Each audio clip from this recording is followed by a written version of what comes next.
Next, we're going to talk about another top 10 team going down. That is Michigan Wolverines losing the national championship rematch to Washington by a final score of 27-17. Let's go over the highest graded players in this one. First, starting off with Washington. So Cameron Fabiculanan at a 88.2 grade, Cameron Broussard at a 74.6, Voyi Tanufi at a at a 74.4 grade, Denzel Boston at 72.7, Jordan Shaw at a 72.6, and Will Rogers at a 72. For Michigan, their highest graded players in this one, Josiah Stewart continues just tearing up opposing offensive lines, 91.2 grade for Michigan. Mason Graham had a really good game as well, 86.5, Rayshawn Benny at 79.1, Kenneth Grant at 78.9, Ernest Hausman at 75.3, and Jack Tuttle, the new quarterback for Michigan, at a 49.2. Four highest graded players for Michigan Dalton were all defensive linemen. I think it kind of tells the story of that game, honestly, yesterday with how good their pass rush was. But for you, what was the stat that told the story in Michigan's loss? It all ties together. That D-line was spectacular, as they are every single week. You want a fun stat real quick? Opposing teams against Michigan in 6 games this year, combined pass blocking grade for those 6 teams is a 30.9. It's ridiculous. And Washington's pass pro grade in this game was a 22.6. Like, atrocious. Yeah, Michigan's D-line is unblockable.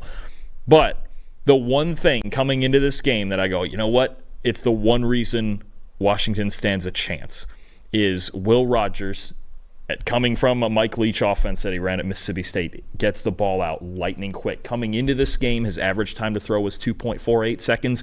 In this game, my stat that tells the story is a 2.15 average time to throw for Will Rogers. Look, if those guys up front can't protect it, you better protect yourself. And he did that. And that style, look, 21 of 31, 271 yards, 2 touchdowns, 2 big-time throws. When he was clean, he had a 90.2 clean pocket grade. 25 of his 31 pass attempts came in 2.5 seconds or less. Get rid of the football. Just don't even let the defensive line get to you. Short game, spectacular as he usually is. That's Will Rogers. He doesn't have a huge arm. Yep. Did make 2 big-time throws in this game, which is nice, but he works the chains, and he works between 6 and 10 yards. On throws under 10 yards, he was 15 of 17 for 132 and an 83.6 passing grade, which on short throws is really, really good. You're just nailing them, and you're moving the chains. Will Rogers' ability to process and get rid of the ball quickly, and I think it's a big reason why there still should have been some optimism on Washington despite everything they lost, because actually Will Rogers and Jed Fish is a really good pairing stylistically, right? And I watching Jed Fish at Arizona last year, the big thing that Noah Fafita did, coming off the bench when he just immediately came in hot, get rid of the ball, throw it on time, and throw it accurately. And those are 2 things that Will Rogers can do, and you support it with Jonah Coleman in the run game. That was the one part that made sense. If Washington's offense was going to function in this game, Will Rogers had to get rid of the football. He did it even quicker than he usually does, and he's usually really quick about it. I think it's a top 15 time to throw, and now it's going to be way faster with a 2.15 in this game. Will Rogers getting rid of the ball and moving the chains was the key to this game. Absolutely, yeah. He was 2.15 seconds as incredibly fast. Oh, yeah. That's insane. And I think when he was, I think it's those clean dropbacks I talked about. I think it was under 2. It was like 195 or something crazy. Just get rid of the football. Yep, definitely. So great job by Will Rogers getting that win. Other side, the other passing game, Wolverines have none. They have nothing in the passing game right now. Michigan in this game on 3.3 air yards per completion. So every completion they had was basically 3 yards downfield, was the stat that tells the story for me. Jack Tuttle was inserted for Alex Orji in the second quarter. This is now Michigan's 3rd quarterback in 6 games now. Jack Tuttle wasn't great, though. 37.6 passing grade, no big-time throws, 2 turnover-worthy plays, 2 for 5 on 10-plus yard throws. And to the quarterback's credit, and I won't give Michigan quarterbacks a lot of credit at all, but to their credit, outside of Colston Loveland, who is there to throw to, honestly? So this passing game is an absolute disaster right now. A disaster. They can't do anything in the passing game. It's horrible right now. And you look at their schedule. They play Illinois, they play Oregon, they play Indiana, they play Ohio State. If this offense is this one-dimensional, all 4 of those teams have a shot at beating Michigan. All 4 of them, honestly. So Michigan's already got 2 losses on the year, and you got 4 more difficult games, and your offense is this one-dimensional. If your run game isn't carrying you to victory, and we saw in that USC game, on the final drive of the game, 2 minutes left, got to go all the way down, score a touchdown. Usually, in 2-minute drills like that, when you're on your own 20, you would start throwing the ball. They're like, nope, we're going to run the ball. And if we lose, running the ball, that's how we lose. And they got all the way down. They scored a touchdown to their credit.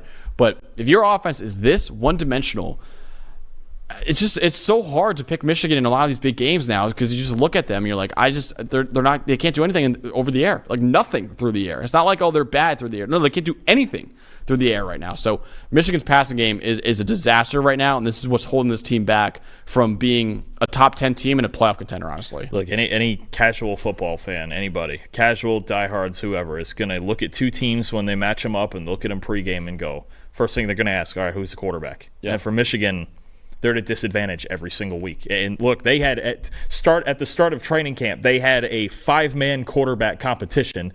3 of them have played already, and I have to wonder if we're just going to see all 5 before the end of the season. Jaden Davis is a top 10 quarterback coming out of high school. Give him a shot. You might have to, and they don't have a ton at receiver either. You know, you got to remember they lost Roman Wilson, they lost Cornelius Johnson. It's the entire passing game, pass protection, receivers, quarterbacks. It's everything. I mean, they are just.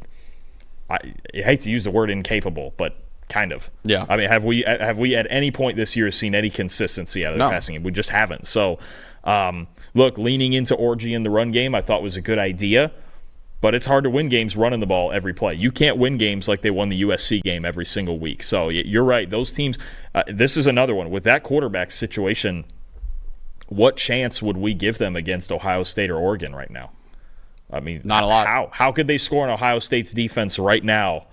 The way Indiana's playing, and now you have other teams. And you have Illinois that defense. You have other teams that aren't usually a threat to Michigan, who are a serious threat to Michigan because they just don't have a passing game at all. Yeah.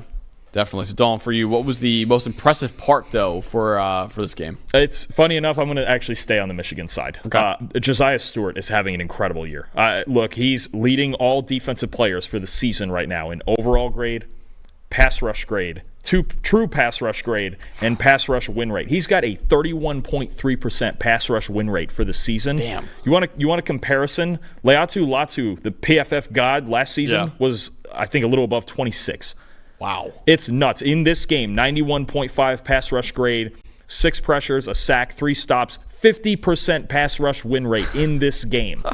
He's unstoppable. And I thought on game day yesterday, Nick Saban did a great film bit on Graham and Grant being so good inside that Josiah Stewart's getting a boatload of one-on-one matchups. You still have to win those. I don't think Josiah Stewart can be blocked one-on-one either. And you already had 2 guys inside that you couldn't. And Derek Moore didn't even play in this game. Yeah. I mean, so you're talking Josiah Stewart. We've been talking about there being 2 Michigan D linemen taken in the first round. You might get 3. Yeah. He's been that good. He is the highest graded defensive player in the country right now, and it's not even close. What he's doing up front for Michigan, and I know the team success and the wins and losses, it's ugly right now, especially with their offense, but Josiah Stewart is working himself into a level like as good as Mason Graham and Kenneth Grant. Yep. Seriously, I mean, it's just incredible what he's doing. So, again, the Michigan defensive line is the one constant, and what Stewart is adding to it right now on almost every down, especially as a pass rusher, is incredible. Yeah, and even the Texas game, too, where Texas has 2 NFL tackles in Kelvin Banks Jr. and Cameron Williams. And he was the best player. And he was still the best player. Like, he is getting a lot of one-on-ones because of how good those 2 D tackles are, but he is winning all of those one-on-ones, it seems like, right now. So, yeah, he has been fantastic this year, and yeah, he might be playing his way into the first round. My most impressive part, going to the Washington side for a little bit, their run defense. Listen, wasn't spectacular. They gave up 5.1 yards per carry and 178 yards on the ground. But it was good enough. 178 yards on the ground to Michigan's run game. All they do is run the football.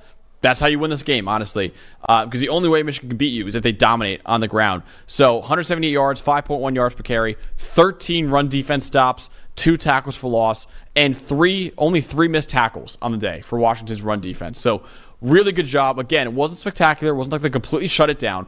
But you don't need to against Michigan. Honestly, just be good enough against the run, and you're going to shut down the offense completely because they can't throw the ball at all. So Washington's run defense, I want to shout them out. Again, it was good, but it was good enough to win this game. That's ultimately how Washington was able to pull off a top 10 upset over Michigan.